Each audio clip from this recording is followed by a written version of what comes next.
This is Inside Indiana Business Radio for Tuesday, July 15th, 2025. I'm Marek Mazurek.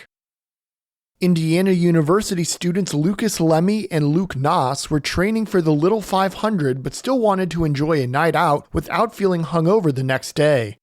The two tried everything from pouring liquid IV packets into drinks to following online advice, but weren't satisfied with the results. Between bike tune-ups and textbooks, Lemmy said the two started researching the science of a hangover and working on a formula. I remember going to Kroger and buying every single ingredient that I saw had any sort of benefit. And then Luke and I got together and just started blending the ingredients together. And we made some heinous concoctions, but there were also some good ones. The cyclists drafted the help from their friends to get feedback before launching 9 a.m. Club this past April. The vodka-based cocktail includes electrolytes to help with hydration as you're out having fun so that the hangover the next day is lighter or non-existent. Liquor stores across central Indiana and Fort Wayne now carry 9 a.m. Club, which is co-packaged and manufactured by Bloomington Distillery Cardinal Spirits. It's sold in a box and cans are coming soon. The Indiana Department of Workforce Development has laid off 123 employees as a result of recent budget cuts at the state and federal levels. The agency confirmed to our partners at CBS 4 that the move is part of an effort to, quote, remain fiscally responsible, end quote, in the wake of the cuts. The cuts include 18 administrative positions, 48 workforce program positions, and 57 unemployment insurance positions. It's not immediately clear what, if any, separation assistance is being provided to the affected workers. The DWD did not respond to a request from Inside Indiana Business for more information.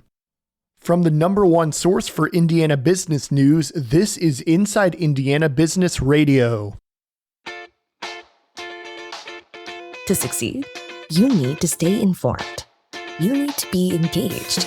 And let's face it, you need to set yourself apart from the rest by connecting with a company that brings you the best.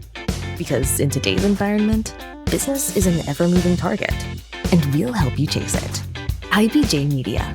The best of business is in us. Get started at ibjmedia.com/youngprofessional. Over the first half of this year, there are more homes on the market in Indiana, and mortgage rates didn't get worse. That combination led to a very slight year-over-year rise in home sales, according to data from the Indiana Association of Realtors. The IAR has tracked 38,022 home sales in Indiana through June, which is about 1% more than the first 6 months of 2024. Sales heated up mostly from April onwards, with the month of June seeing 12% more sales than June of last year. For those sales, prices are rising yet again. So far this year, the median home price in Indiana sits at $263,000, which represents a 5% jump from 2024. The increased number of homes on the market is likely keeping prices from rising further.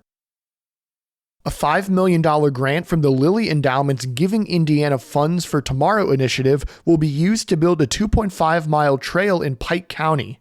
The Buffalo Trace Trail will connect Hornady Park in Petersburg to Pride's Creek Park in the county. The estimated cost of the trail, which will also include blight elimination and art installations, is more than $5 million, with the remainder of funds likely coming from Indiana's first Ready 2.0 award. Construction is expected to start in the middle of next year and end in 2027.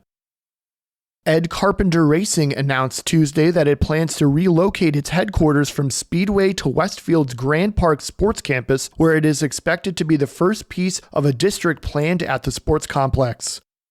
The NTT IndyCar Series team's campus is planned to include a 76,000 square foot engineering facility, along with office and retail space south of the Grand Park Event Center and on the west side of Grand Park Boulevard. The facility will feature a public viewing area into the team's operations, a merchandise store, and a Java House coffee shop. The project will also include the construction of the first city-funded parking garage at Grand Park. Construction on the new headquarters is expected to begin early next year and be completed in early 2027. Ed Carpenter Racing competes in the IndyCar Series with full-time drivers Alexander Rossi and Christian Rasmussen, while Carpenter himself races in the Indianapolis 500.